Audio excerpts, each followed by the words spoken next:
Completely full stop करने के लिए है। मेरे हस्बैंड ने सोचा कि चलो मैं कराता हूँ वेसेक्टोमी। जब ओवर कॉन्फिडेंस होता है उसमें गलतियाँ होती हैं और वो हुई। अबॉर्शन जब कराया, मैं इस बात के लिए क्लियर था कि मुझे अपनी वाइफ की सारी ज़िंदगी बितानी है, तो मुझे इस मामले में कोई डर, मेंटल ब्लॉकेज नहीं था। तो यहाँ पर मेल स्टरलाइजेशन जो है ना, उसकी सक्सेस रेट मच बेटर है, मतलब ऑलमोस्ट इम्पॉसिबल है। वेसेक्टोमी इसलिए और कराई जिससे कि रॉ फीलिंग का मज़ा ज़्यादा लिया जाए। हे गाइस, हम लोग हैं रिलेशनशिप हैकर्स, यानी कि आपकी रिलेशनशिप प्रॉब्लम्स को सॉल्व करना है हमारा काम। आज हम एक स्पेशल टॉपिक के बारे में बात करने वाले हैं। उस टॉपिक का बड़ा कंसर्न मेरे साथ ज़्यादा है, क्योंकि मैंने अपना स्टेरिलाइजेशन कराया, वेसेक्टोमी जिसको भी कहते हैं, यानी कि हिंदी में कहते हैं नसबंदी। ये मैंने कराई, और मैंने क्यों कराई, उसके मुझे क्या इफेक्ट्स हुए, क्या रीजंस थे कि मैंने नसबंदी कराई, वेसेक्टोमी कराई, और मेरी वाइफ ने क्यों नहीं कराई, इसके बड़े सारे रीजंस थे। उसके बारे में आज हम बात करने वाले, जिससे आपको शायद लर्निंग्स, इंस्पिरेशन और एक्सपीरियंस मिले कि शायद इससे आप अपने ऐसे डिसीजंस लेने में हेल्प हो पाए आपको। तो शुरू करते हैं। पहला पॉइंट है जिसके बारे में बात करेगी मेरी वाइफ। पहला पॉइंट है कि अगर मैं प्रेगनेंसी के थ्रू जाती, जो कि मेरा दूसरा बेबी जो है मैंने कंसीव किया था, एंड उसकी वजह से अगेन आप कंसीव करते हैं तो हार्मोनल डिसबैलेंसेस बहुत होते हैं, हार्मोनल चेंजेस बहुत होते हैं, तो उन सबको कम्प्लीटली फुल स्टॉप करने के लिए है मेरे हस्बैंड ने सोचा कि चलो मैं कराता हूँ वेसेक्टोमी, जिससे कि तुम्हें बहुत ज़्यादा इश्यूज़ नहीं होंगे हार्मोनल चेंजेस की वजह से। और हार्मोनल स्टेबिलिटी में इन सब चीज़ों में बहुत टाइम लग जाता है। पॉइंट नंबर 2, भैया रिकवरी, फास्ट रिकवरी, जहां पर फीमेल्स को उस पर्टिकुलर प्रोसेस से गुजर के रिकवर होने में, यानी कि अपनी स्टरलाइजेशन की प्रोसेस से रिकवर होने में हो सकता है 2 से 3 महीने लग जाए। रिकवरी सिर्फ उस ऑपरेशन की नहीं, रिकवरी है पूरे हार्मोनल बैलेंस के वापस आने की। यहाँ मेल्स में वो चीज़ मतलब लिटरली में पूरी की पूरी हीलिंग जो है ना 2 से 3 हफ्ते के अंदर हो जाती है। कट जो होता है वो भी सारा हील हो चुका होता है, तो मतलब आप अपने अगले दिन, तीसरे दिन से ही शायद अपना नॉर्मल सारा वर्क स्टार्ट कर सकते हैं, टेंशन नहीं है कोई। और साथ साथ में ये कि पूरी बॉडी नॉर्मल रिकवर हो चुकी होती है with in couple of weeks. कुछ एक्सट्रीम केसेस में महीना, 1.5 महीना लग सकता है, लेकिन अदरवाइज आप महीना भर मान के चलो, इसके अंदर कंप्लीट रिकवर हो जाएगा, पता भी नहीं लगेगा ऐसा कुछ हुआ भी था। तो रिकवरी बड़ा इंपॉर्टेंट पॉइंट है भाई। रिकवरी फास्ट हो रही है मेल्स की, तो क्यों फीमेल्स को उस सिचुएशन में डालना है, आप करो ना। पॉइंट नंबर 3, मेरे हस्बैंड को नहीं चाहिए था कि मैं अपना खुद का स्टरलाइजेशन कराऊं, क्योंकि उसका जो रिकवरी टाइम है बहुत ज़्यादा लंबा होता है में, और हार्मोनल इश्यूज़ स्टरलाइजेशन के बाद में काफ़ी होते हैं, यानी आपके डिलेड पीरियड्स हो जाते हैं, कई बार आपके पीरियड्स जो हैं वो ऊपर नीचे हो जाते हैं, हैवी फ्लो होता है। इन सब चीज़ों की वजह से माय हस्बैंड थॉट कि चलो मैं अपना स्टरलाइजेशन करा लेता हूँ, वेसेक्टोमी करा लेता हूँ, तुम रहने दो।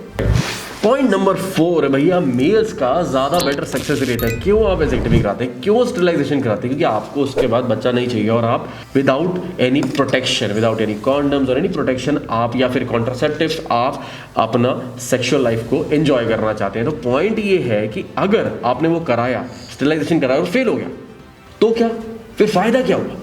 तो यहाँ पर मेल स्टरलाइजेशन जो है ना, उसकी सक्सेस रेट मच बेटर है, मतलब ऑलमोस्ट इम्पॉसिबल है कि अगर आप दोबारा सर्जरी करा के अपना कुछ फर्दर कुछ स्कोप एक्सप्लोर करना चाहते हो, अगर ऐसा कुछ नहीं है ना, तो शायद चांसेस नील बटा सन्नाटा है कि आप दोबारा एक्चुअली में अपने स्पर्म्स को अलाउ कर पाएंगे बाहर जाने में। लेकिन अगर फीमेल्स में उसमें स्कोप ज़्यादा रहता है, रिलेटिवली स्कोप ज़्यादा रहता है, तो भैया स्कोप ज़्यादा मेल्स का है ही नहीं, बिल्कुल बढ़िया है सक्सेस रेट मेल्स का, तो ये मेल ही कराया ना, फीमेल क्यों कराए?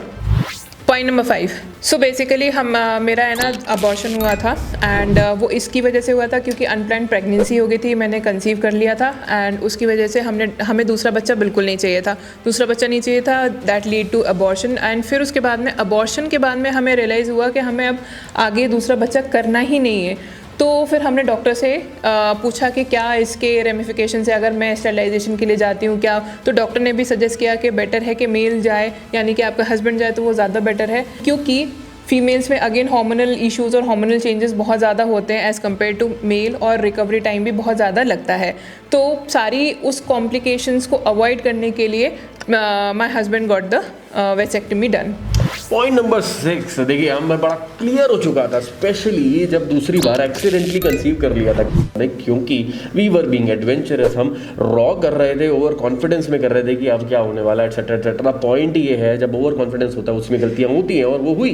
अबॉर्शन जब कराया, she went through a situation, भैया देखो कंसीव तो कर ही लिया था ना, वो 1-2 हफ्ते के अंदर भी बॉडी के अंदर चेंजेस आ चुके थे बहुत सारे, और उस सिचुएशन को मैं देख रहा था मेरी वाइफ के साथ होते हुए। वी डिडंट वांट, यार ये इस चीज़ के लिए हमने वो एक्सपेरिमेंट किया था, सॉरी वर्थ इट नहीं है, करते हैं इसको, फुल स्टॉप करते हैं। और हम क्लियर थे कि हमें दूसरा बच्चा नहीं चाहिए। जब वो क्लैरिटी माइंड में थी ना, तो इसके बाद फिर कोई इफ एंड बट था नहीं कि हमें फैमिली प्लानिंग हो चुकी है, पेरेंटहुड हम एंजॉय ऑलरेडी कर रहे हैं, तो हमें इसको फुल स्टॉप लगाना पड़ेगा, क्योंकि मेल वाला स्टेरिलाइजेशन ईजी है, कॉम्प्लिकेशन फ्री है, तो भैया मैं ही करता हूँ, वाई हाँ। पॉइंट नंबर 7, वेसेक्टमी इसलिए और कराई जिससे कि रॉ फीलिंग का मज़ा ज़्यादा लिया जाए as and to also spice up the relationship, क्योंकि प्रेगनेंसी के बाद में एक काफ़ी लल फेस आ जाता है एंड आपका है ना लिबिडो फीमेल्स का लो हो जाता है आफ्टर डिलीवरी। तो उसको स्पाइस अप करने के लिए हमें ये लगा कि ठीक है यार, अब दूसरा बच्चा तो करना नहीं है। Then my husband also said कि चलो वेसेक्टमी करवा लेते हैं। उसकी वजह से पॉजिटिव रिजल्ट क्या हुआ, रॉ फीलिंग जो होती है वो काफ़ी प्लेजरेबल होती है एंड हमारी जो सेक्स लाइफ हुई वो बेटर हुई। पॉइंट ये है कि वो चीज़ भी अचीव हो पाई इससे, और इस पे आई बटन पे एक वीडियो है, हमने डेडिकेटेड वीडियो बनाई। सिर्फ ये एक पॉइंट नहीं, और भी ऐसे 9-10 पॉइंट हैं जो कि आपकी रिलेशनशिप को स्पाइस अप कर सकते हैं। डल हो गई है अगर मैरिटल लाइफ, तो स्पाइस अप कर सकते हैं। आप वीडियो में जाएं, देखें, आई बटन पे हमने वीडियो डाली हुई है। लास्ट पॉइंट जो है ना, वो बड़ा खास पॉइंट है, और वो है रिलेशनशिप पे ट्रस्ट करना, अपना ट्रस्ट शो करना। देखो मेल्स के साथ एक बड़ा फंडा है, ये थोड़ा सा रिलेटिवली अनकॉमन है। सोचा जाता है यार औरत है, वो अपनी स्टेरिलाइजेशन कराए, वो आगे बच्चा ना कर पाए। मेल्स को ऐसा लगता है नहीं, उनको तो बच्चा करने की ना हमेशा एबिलिटी रहनी चाहिए। क्यों? क्योंकि उन्हें शायद कहीं एक फिगमेंट ऑफ इमेजिनेशन में ऐसा लगता है, अरे यार क्या पता कल को डिवोर्स हो जाए, फिर मुझे किसी और को शादी करनी हो, फिर मैं तो अगर बच्चा कर ही नहीं पाऊंगा, तो मैं फैमिली स्टार्ट नहीं कर पाऊंगा, तो मेरे को तो शायद कोई चूज़ ही नहीं करेगा। रॉ लेवल पे बता रहा हूँ आपको मेंटालिटी। लेकिन मैं बहुत क्लियर था, मैं इस बात के लिए क्लियर था कि मुझे अपनी वाइफ के साथ ही ज़िंदगी बितानी है, तो मुझे इस मामले में कोई डर, मेंटल ब्लॉकेज नहीं था। और जब अगर मैं इतना सा भी पेन शिफ्ट कर सकता हूँ ना अपनी वाइफ से अपने ऊपर, मैं करूँगा।